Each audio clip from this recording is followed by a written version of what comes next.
Dad, we've been here 2 hours and there hasn't been one bite. You know, Uncle John was fishing here recently. There was an old man fishing just over there, and he was catching fish as fast as he could cast his line out. Uncle John was very curious, so he went up to the old man to ask him what bait he was using.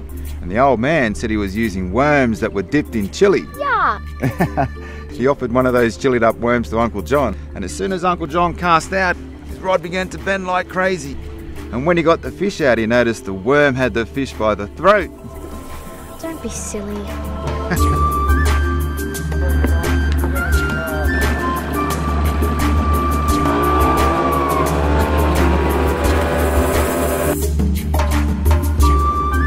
Well, I grew up in a yachting family, and so it was inevitable that I was messing about in boats as a very young fellow.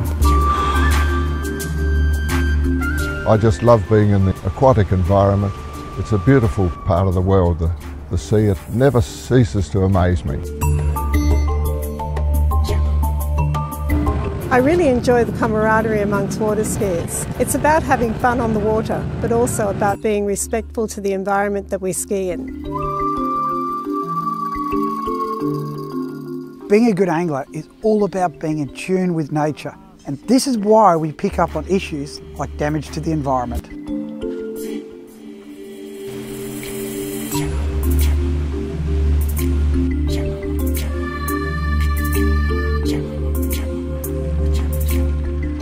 Where is Uncle John? Only just last week he was best man for his good mate Tim, who was getting married on Dangar Island. Hey Timmy! John! He had to make sure he got Tim to the island before the bride and guests arrived. Let's go! Naturally, he was in a hurry. And when he launched his boat, he noticed that there was seagrass. We've got to get clear of the seagrass. The what? What's seagrass? It's a fish nursery. You don't want to chop it up with your motor because you could destroy it, and if you destroy it, well, you're destroying fish habitat. Learn something new every time with you. Seagrass, salt marsh and mangroves are an important part of the food chain. Seagrass, it needs sunlight to grow, right? It's just like your lawn. See that jetty over there? See, seagrass would be dead under that. Seagrass beds are particularly important fish nursery areas. All right, let's go. The loss of aquatic habitat is a major factor in the decline of fish stocks. Excited? Nervous. Yeah. Anchoring boats in seagrass beds or chewing them up with your boat's propeller will cause damage to this important fish habitat. People should do their best to anchor away from seagrass beds. Look over the side, see what's below.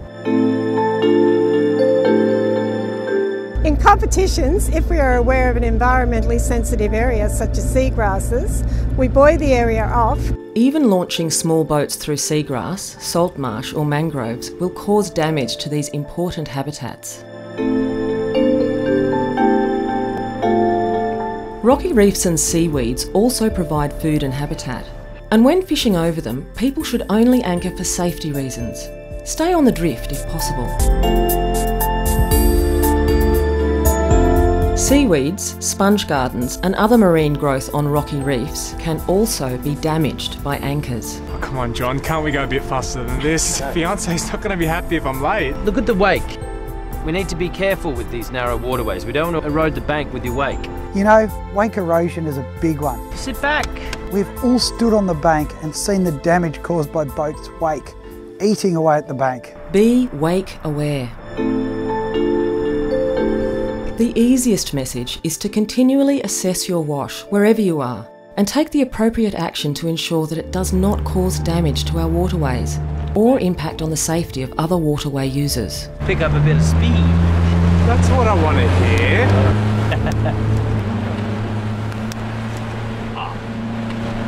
Tim, what am I going to do with you, huh? It's just one bottle. Yeah, well, if everyone did it, it would add up to tons of litter.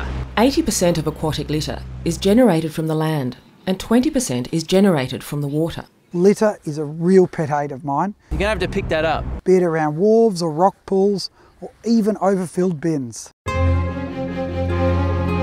Having litter down aft, which is the back of the boat, can become a problem when you sail off and the wind blows it over the side.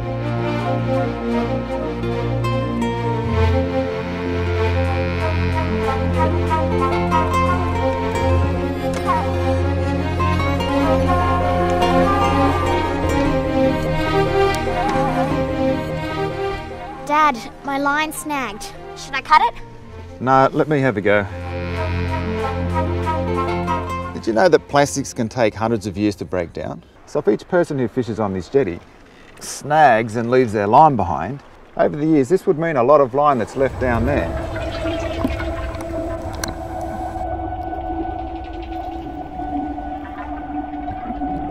But if it's stuck, what can we do? Use biodegradable fishing line and lures. They only take up to 5 years to break down, not hundreds. Is that what we use? Yes, it is.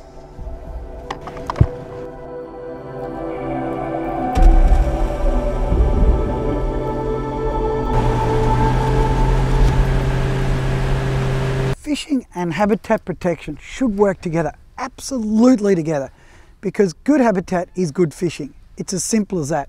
Better fish habitat, more fish. Simple. Oh, yep, got him. Uncle John always says to look at things from the fisher's point of view. Look at that boat. I reckon its hull hasn't been cleaned for a couple of years.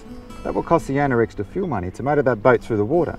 And it may be carrying pest animals and plants on it that have come from another waterway. What do you mean, like cane toads hitching a ride in a truck? Yes. Beautiful little flatty.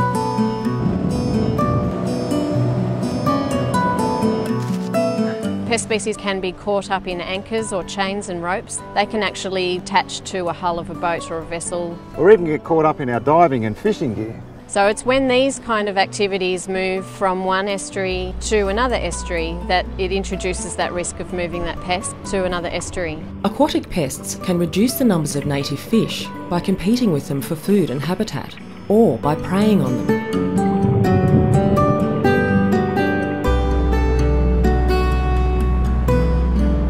So, did they get to the wedding on time? They got a little bit held up because of the Callirpa taxifolia. Callirpa taxifolia? What's that?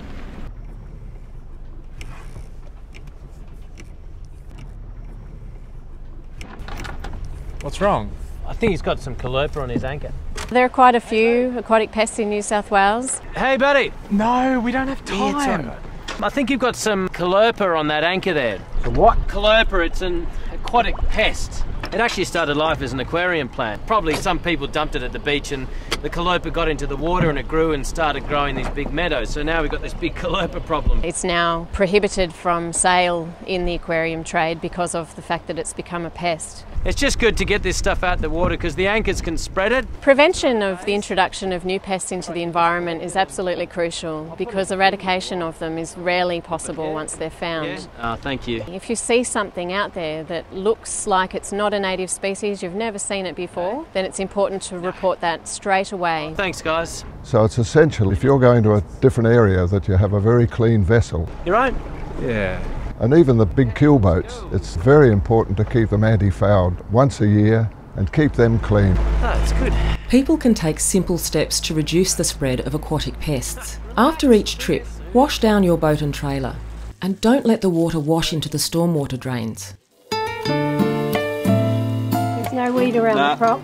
Remove any weeds, animals or sediment and put them in a plastic bag in the rubbish bin. It's important to check your boat and gear every time you move between waterways. You know what? It sounds like Uncle John will never get the groom to the wedding on time. You won't believe it, but Uncle John bumped into a friend. Oh no! Hey, Alan! It's John. Hey John, you coming to help us pull out some weeds today? Oh, so sorry, but he's got to help me get to my wedding on time. Yeah, sorry, Alan. Alan's working with the Bass Sydney Fishing Club to help improve the aquatic environment. That's right, at the moment we're pulling out the balloon vine which is choking the native trees. Today we are planting some eucalypts. We're a bunch of keen bass fishermen that believe that we should do a little bit more than just go fishing. I come out first Saturday every month. Makes you feel good.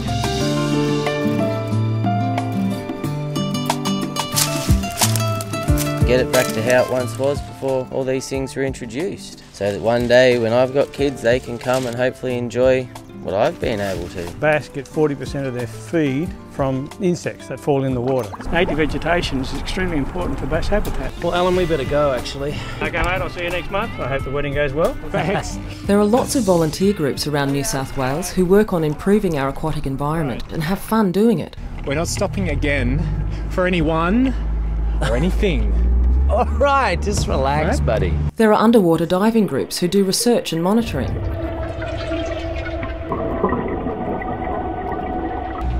How you feeling? Sick. You'll be right, mate. They also clean up marine debris.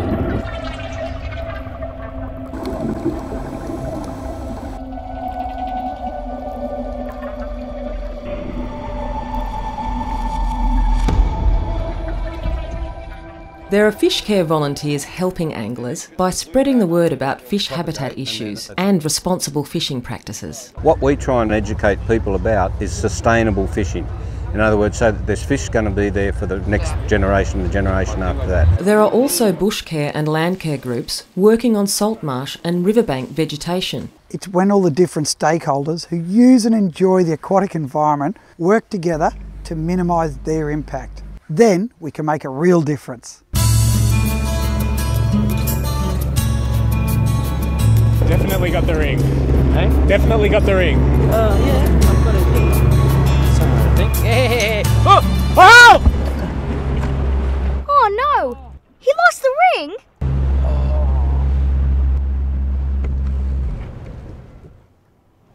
Uncle John knew exactly what to do. What are you doing? Just wait.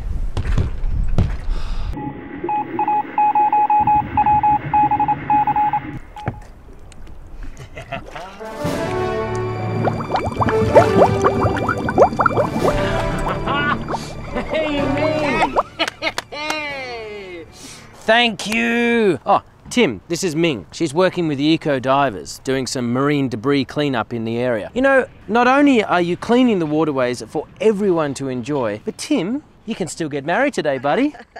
No worries, Tim. Have a nice day. Bye, Ming. That's silly, Dad. A scuba diver couldn't do... Speak of the devil. Uncle John! So tell me, did you get to the wedding on time? Well... Boaters and fishers need to be the eyes, ears and voice for the aquatic environment. Because we've got to watch the seagrass, so we'll just come around there and come up onto the beach, all right? All right. Mate, there's not even anyone here. Oh, you're right. See, plenty of time. I guess you're right. No need to panic, hey? Take a deep breath. You're on the water. You see and hear problems that may be occurring and might know how things could be done better. Use your voice and speak up. Spread the word to your mates and report problems to the authorities. Not the seagrass, darling! What? Don't moor over the seagrass! It's important fish habitat! What? It come up over the sandy beach! Yeah. Okay. Yeah, it was a wonderful wedding. With this ring, I thee wed.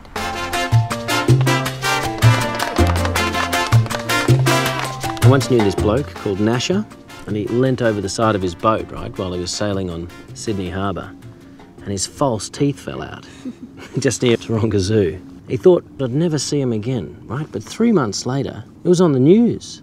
Zoo staff, they'd rescued a seal, and it had a really strange smile. Healthy waterways. Better boating, more fish. You can make a difference. I've caught a fish!